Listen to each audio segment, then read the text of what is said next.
Engineer माने सेमानक कलाकृति माध्यमरे वर्तमान दुनिया को आधुनिकतार नुआ रूप देइछन्ते कहिले अत्युक्ति हेब नाही। इंटरनेट एवं टेली जोगाजोग माध्यमरे पृथ्वी को संजोग करि हेउ अबा स्वास्थ्य सेवा परिमल क्षेत्र रे अग्रगति हेउ अबा स्थायी शक्तिर समाधान इंजीनियर माने मानव दुनियार जीवनधारा रे विराट परिवर्तन आनिछन्ते। एपरिकि कृत्रिम बुद्धि रोबोटिक्स एवं कंप्यूटिंग रे वैषयिक सफलता सेवा सह मानव ज्ञान सीमा नुआ अनुसंधानर इंधन देइछन्ते। मानव दुनिया को इंजीनियर मानकर अवदान भविष्यत पीढ़ी को मध्य प्रेरणा जोगाइबा सह नुआ रूपांतर पई उत्साह प्रदान करुछि। कलम मुनठारो आरंभ करी अत्याधुनिक स्पेस क्राफ्ट पर्यंत सबुथिरे इंजीनियर मानक अवदान रहिछि। आम देश भारत मध्य अनेक प्रभावशाली इंजीनियर मानक जन्म देइछि जेउ मानक देश जुगे जुगे मन रखिथिबो।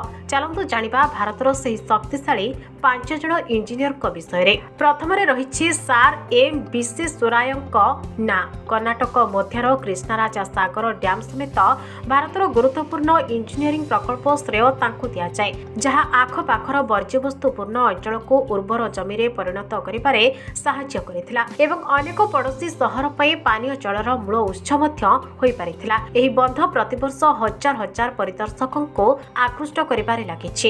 एहा व्यतीत भारतर वाटर इंजीनियरिंग क्षेत्र रे तांकर आहुरी अनेक गुरुत्वपूर्ण अवदान सब रहिछि। सेथिपई प्रतिवर्ष तांको जन्म जयंती सेप्टेम्बर 15 तारिख को भारतर इंजीनियर्स डे भाबे पालन करा जाउछि। द्वितीय सतीश धावन एरोस्पेस इंजीनियर तथा साइंटिस्ट सतीश धावन भारतीय महाकाश गवेषणा संस्था इसरोर तृतीय चेयरमैन थिले। भारतर स्पेस प्रोग्राम को आगको बढ़ाइबारे तांकर असीम अवदान रहिछि। महाकाश गवेषणा प्रति तांको प्रयास जोगु भारत इनसैट एक टेली जोगाजोग उपग्रह आईआरएस इंडियन रिमोट सेंसिंग उपग्रह एवं पोलार सैटेलाइट लॉन्च व्हीकल भଳି कार्यक्रम प्रणाली को आगे नेबारे सफलता देइथिला जेउथिपई स्पेस रिसर्च मामलारे भारत आज एक नुआ शिखर छुईबारे सक्षम होई परिछि। तृतीय समस्तंकर प्रिय doctor APJ Abdul Kalam missile man नामरे प्रसिद्ध भारतर पूर्वतन राष्ट्रपति कलाम भारतर बैलिस्टिक मिसाइल विकास रे एक गुरुत्वपूर्ण भूमिका ग्रहण करथिले। डीआरडीओ रे जोग देबा पूर्वरु डॉक्टर कलाम इसरो रे स्वदेशी भारतीय सैटेलाइट लॉन्च यान बा एसएलवी प्रोजेक्ट रे प्रोजेक्ट लीडर थिले। तांको तत्वावधान रे इसरो को SLV-3 रो सफल उत्क्षेपण भली बड़ सफलता मिलिथिला जहा रोहिणी सैटेलाइट को पृथ्वीर कक्ष पथरे अवस्थापित करिबारे सफल होइथिला।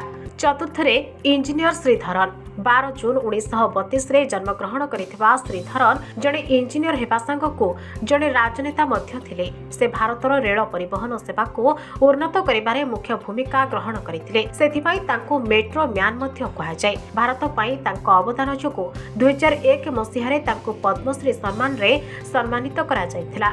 पंचम रे विनोद धाम भारतीय वंशज अमेरिकीय कंप्यूटर विशेषज्ञ विनोद एक पेंटियम माइक्रो प्रोसेसर चिप उद्भावन करथिले एवं एसडी कार्ड AMD-K6 एवं इंटेल रो फ्लैश मेमोरी टेक्नोलोजी भली जुगांतकारी उत्पादकर सह उद्भावनकारी मध्य थिले। परे से Intel core microprocessor group रो उपाध्यक्ष होइथिले एवं इंडो यूएस भेंच रो पार्टनर को द्वारा आर्थिक अनुदान प्राप्त कॉर्पोरेटर एवं स्टाफ ऑफ पई परामर्शदाता बोर्ड रे मध्य कार्य करथिले। से जणे सफल उद्योगी हेबा संगको जणे उद्योगी पूंजीपति अटंते। भिडियोटी भलो लागिथिले लाइक करंतो। आगो को एभली अपडेट पाइबा पई हम चैनल को सब्सक्राइब करी पाखरे थिबा बेल आइकन को क्लिक करंतो एवं सोशल मीडिया रे हमको फॉलो करंतो।